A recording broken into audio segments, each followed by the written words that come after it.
আলম ভাই। জি ভাই। সবসময় তো আমার ওখানে যান আপনি। জি। তো আজকে তো বেড়াইতে এসে আপনার এখানে। জি। তো খুব রাগ করে হন্তদন্ত হয়ে ভুট্টা গাছ উঠাই ফেললেন। না, রাগ করে উঠাই নাই। এর মূল কারণটা হয়েছে কি ভাই, আমি এই 6 বিঘা জমি নিছি জামাল ভাইয়ের থেকে। জামাল ভাইয়ের থেকে নিলাম, জামাল ভাই আমাকে 6 বিঘা বুঝাই দিছে। বুঝাই দেওয়ার পরে আমি ভুট্টা বুনলাম। আমি যে পর্যন্ত বুনে গেছি, আমার পাশের একজনরে জামাল ভাই ফ্রি দিছে 1 বিঘা। ভাই এই ভিডিওটাও লিয়েন। আচ্ছা। জামাল ভাই ফ্রি দিছে 1 বিঘা। 1 বিঘা ফ্রি দিছে আর আমারে দিছে 6 বিঘা, টোটাল হলো 7 বিঘা। তা আমার 6 বিঘা, হ্যাঁ 1 বিঘা। মানে উনি আমার 6 বিঘা বোনার সময় একটু সন্ধ্যা হয়ে গেছিল গা, মানে দেরি হয়ে গেছে গা। তখন আমার ভুট্টাও 1 প্যাকেট রয়ে গেছে। তাই আমি আরেক বিঘা একটুখানি বোনার, এই যে আমি বুনা হলাম এগুলো। তাই ওই যে যারা ফিরে দিছে সে আর আরেকটা ভদ্রলোক দুজনে মিলে একটু বুনা দিছে। তো বুনা দিছে ওখানে ওই জমিটুক তার হয়ে গেছে গা। না, আমিও সামনে ছিলাম। আপনার সামনে ছিলেন। 500 টাকাও দেওয়া হয়েছিল। 500 টাকাও তাকে দেওয়া হয়েছে পরে। এখন যারাই হোক, যারা কাজ করছে, আপনি তো তার হাতে দেওয়া হয়েছে 500 টাকা। হ্যাঁ, দেওয়া হয়েছে পরে আমি এখন আইসা দেখি যাকেই দেখাই সে বলে 6 বিঘা জমি আপনার এখানে হবে না। তা আমার তো সন্দেহ লাগতেছে। আমি আবার করছি কি, ভুট্টার ফাঁকে ধনিয়া পাতা বুনছিলাম। তো ধনিয়া পাতা যে বুনলাম, আমার ধনিয়া পাতা উঠায় বিক্রি করে ফেললাম। তা আমার ধনিয়া পাতার তো একটা চিহ্ন আছে, সপ্তাহ উঠানো যায় না, 2-4টা গাছ থাকে। যে পর্যন্ত ধনিয়া পাতা আছে সেই পর্যন্তই আমার 6 বিঘা। এখন উনি করছে কি, আরো 2 বিঘা ভিতরে ঢুকে গেছে গা। না, 2 বিঘা না, আর একটু বেশি ভিতরে ঢুকছে আর কি। আচ্ছা, 2 বিঘাই, মানে 1 বিঘা ধরেন, তো 1 বিঘা ভিতরে ঢুকে গেছে। এখন আমি নগদালারে বাকিয়ালাই ঠেলতাছে, বাকিয়ালাই ঠেলে লয়ে গেছে গা যে আপনি ফোনে কম। এখন আমি তারে ফোন দিলাম, ফোন দেওয়ার পরে উনি আমারে বলে পুরাটাই আপনি লয়ে এলেন। তো এইটা তো ভাই গা ঠেলামি কথা। এই আমি গা ঠেলামি কথার ধারধারি না। যার থেকে আমি জমি নিচ্ছি আমি তাকে ডাকাই আনলাম ফোন করে, ভাই আমার জমিটা ভালো করে একটু বুঝাই দেন। এখন দাঁড়ান জামাল ভাই, দাঁড়ান। তো এখন জামাল ভাই এই জমিটা নিয়েছেন আমাদের বরকত মামার কাছ থেকে। তো বরকত মামার থেকে নেওয়ার পরে আবার কোনো একটা কারণে আপনাকে 6 বিঘা দিছে, আর এদিকে 1 বিঘা ছিল, সেই জমিটা আরেকজনের দিছে। তো ওনারা দিছে ফ্রি। তো আমি সামনে ছিলাম, আগে পরে অনেক সময় ছিলাম, আবার অনেক সময় ছিলামও না। তো এই জন্য এখন জামাল ভাই নিজে মাপ দিলেন। মাপ দিয়ে আপনারা বুঝাই দিলেন যে এই পর্যন্ত আপনার 6 বিঘা আছে এই পাশে।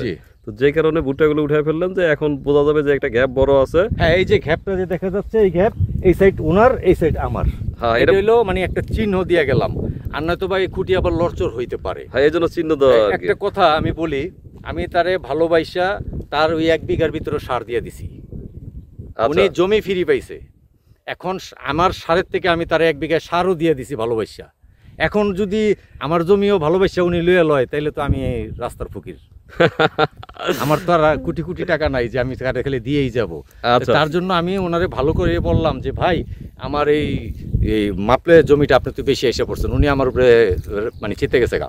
তার জন্য উনি একটু অভিমান করে বলছে পুরোটা নিয়ে যান। না না, ওই অভিমান আমার সাথে করবে কেন? উনি তো আমার আত্মীয় স্বজন লাগে না, কিছু লাগে না যে আমার অভিমান করবে। আমি তাকে ভালোবাসি। এই ভালোবাসার পরিণাম তো এটা হইতে পারে না ভাই। হয়তো আমার বাড়ি দূরে, ওনার বাড়ি এইখানে, এতটুকুই হইতে পারে। কিন্তু আমরা এখান থেকে আফ্রিকা যেয়ে ফসল করতেছে না আমাদের দেশের মানুষ, উগান্ডা যেয়ে ফসল করতেছে না, তার জন্য কি সবাই নিয়ে নিতেছে? সবাই না। আমি বিশেষ করে আমি নিচ্ছি টাকা দিয়ে। আমার মূল কথা হলো এটা, আমার 1 টাকা হইলো এটা ঘাম জড়ানো টাকা। সেই ঘাম জড়ানো টাকাটা নেওয়া আমার কত লস হোক, তখন আমি বুঝবো আল্লাহ আমাকে কম দিছে। কিন্তু আমি জানি না শুনে আপনার আমি দিয়ে দিব, এটা তো আমি পসিবল না, এটা আমি মানতে রাজি না। আচ্ছা, উনি থাকলে ভালো হইতো। তারপর একটা চিহ্ন দেওয়া আছে, আমরা সবাই দেখলাম, ভিডিও থাকবে। না, প্রয়োজনে ফসল হইলে পরে আবার মাপবো। আবার মাপবে? হ্যাঁ, প্রয়োজনে আবার মাপতে হবে না? উনি যদি বলে যে আমি এটা মানি না, তো তারও 1 বিঘা দিয়া বাকিটা যেটা 6 বিঘা সেটা তো আমার। হ্যাঁ, সেটা তো সবাই মানবে। প্রয়োজনে এটাও যদি না হয়, এখানকার আরো 2-4টা মাতবর আনতে চাইলে আমি সেটাও আনবো। যদি বলে সরকারি আমিন আনবো, আমি সেটাও আনবো, সমস্যা নাই। আচ্ছা, একটু জামাল ভাইয়ের সঙ্গে কথা বলি। জামাল ভাই একটু আগান। আসসালামু আলাইকুম ভাই। ওয়ালাইকুম আসসালাম ভাই। এই জমিটা তো বেসিক্যালি আমাদের বরকত মামার। হ্যাঁ, তো জমিটা বরকত মামার জমিটাই আপনি নিয়েছিলেন। হ্যাঁ, অনিবার্য কারণবশত জমিটা পরে আলম ভাই নিছেন 6 বিঘা। হ্যাঁ, তো তারপরে আবার ইয়েরও অর্ধেক দিছেন, 1 বিঘা দিছেন আর কি।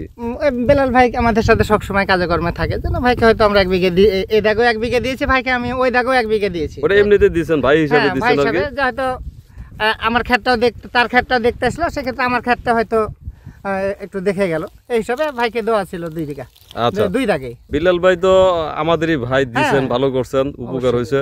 কিন্তু উপকার করতে গিয়ে তো ভাই ভাই একটু দ্বন্দ্বের মতো। ভালো হলো যে আপনি নিজেই মাইপা দিলেন যে এতটুকু 1 বিঘা। হ্যাঁ। আর আলম ভাই বা আমি জমি জায়গার মাপ যোগ অত ভালো বুঝি না। ঠিক আছে। ফারুক ভাই আছেন কেমন? আলহামদুলিল্লাহ ভাই। আপনার 36 বছরের প্রবাস জীবন আর পালেশ্বরের জীবন নিয়ে যদি একটু বলেন, কি অবস্থায় আছে? ওইটা তো ছিল আরামের জীবন, বুঝছেন?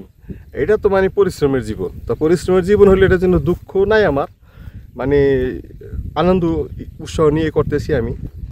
তারপরে ভাই এখানে কিছু কিছু কার্যকলাপে মানে একটু অস্বস্তিতে আছি। আচ্ছা, সেটা সব জায়গায় ওই ধরনের অস্বস্তি থাকে, সেটা আমরা থাকতে থাকতেই ওভারকাম করতে পারবো ইনশাআল্লাহ। মানে আপনি বাংলাদেশের যেখানে যান সব জায়গায় আপনার ভিতরে একটা অস্বস্তি কাজ করবে, কিন্তু পরিবেশ পরিস্থিতি লোকজন চিনে আস্তে আস্তে সেগুলো ওভারকাম করেই এগিয়ে যেতে হবে ভাই। হ্যাঁ ভাই। কারণ আপনি ছিলেন কাতারে, তাই তো? জি। তো কাতারে যে মানুষের যে মন মানসিকতা আর আমাদের মন মানসিকতা একরকম না। না ভাই। সেটা আপনার এলাকায় যান আর আমার এলাকায় যান কিংবা পালের চরে, এটা অনেক ভেরি করে বিষয়গুলা। তো ভাই, তো অনেক লোক খাটাচ্ছেন কালিজিরা খেতে, জি।